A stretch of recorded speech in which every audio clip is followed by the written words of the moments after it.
మనలో చాలామందికి గుండె జబ్బులు రావడానికి, థైరాయిడ్ రావడానికి, తిన్నది అరక్కపోవడానికి, ఓవరాల్‌గా ఇమ్యూనిటీ పడిపోవడానికి ఒకే ఒక కారణం ఉంటుంది. మనం పోషకాహార లోపమేమో, జీన్స్ ఏమో, సరిగ్గా వర్కౌట్ చేయట్లేదేమో అనుకుంటాం కదండీ! వీటన్నిటికంటే గొప్పది, పెద్దది ఒకటి ఉంది. నెగెటివ్ థింకింగ్ అండి. అరే! మరీ దారుణంగా చెప్తానండి. నెగెటివ్ థింకింగ్ లేనోడు ఎవడైనా ఉంటాడా అని మీకు అనిపించవచ్చు. యెస్, ఉంటాయి నెగెటివ్ థింకింగ్. ఎప్పుడు? అమావాస్యకి, పౌర్ణానికి ఒకసారి నెగెటివ్ థింకింగ్ రావచ్చు. పోనీ వారానికో, రోజుకో 2 నిమిషాలు రావచ్చు. కొంతమంది అలా కాదు, దీర్ఘకాలం.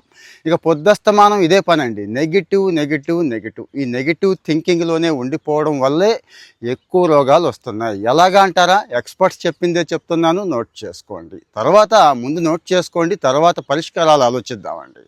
జనరల్గా గుండెకి సంబంధించిన జబ్బులకి హార్మోన్ ఇంబ్యాలెన్స్ కూడా కారణం అనేది ఎక్స్పర్ట్స్ చెప్పేది. కార్టిసాల్ అనే హార్మోన్ ఉంటుంది.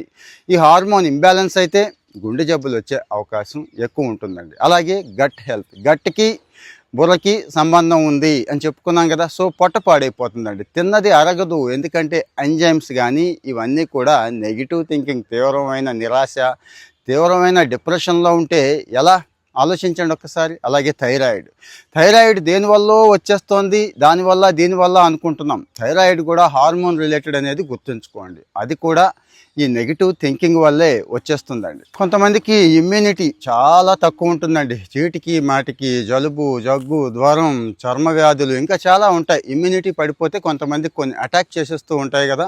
అది ఎందుకంటే ఇమ్యూనిటీ వేరు, సరైన తిండి లేక, సరైన మందులు లేక, సరైన డాక్టర్ లేక అనుకుంటాం కదా. నెగిటివ్ థింకింగ్ అండి. అక్కడ కూడా నెగిటివ్ థింకింగే ఉంది. నెగిటివ్ అంటే ఎవరిలో ఉంది అంటారా? ఒకసారి చెప్తా, ఆలోచించండి మీరు కూడా ఒకసారి. ఫైనల్గా ఒళ్ళు నొప్పులు, ఆ నొప్పులు, ఈ నొప్పులు అని బాధపడుతూ ఉంటారు కదా మన వాళ్ళు.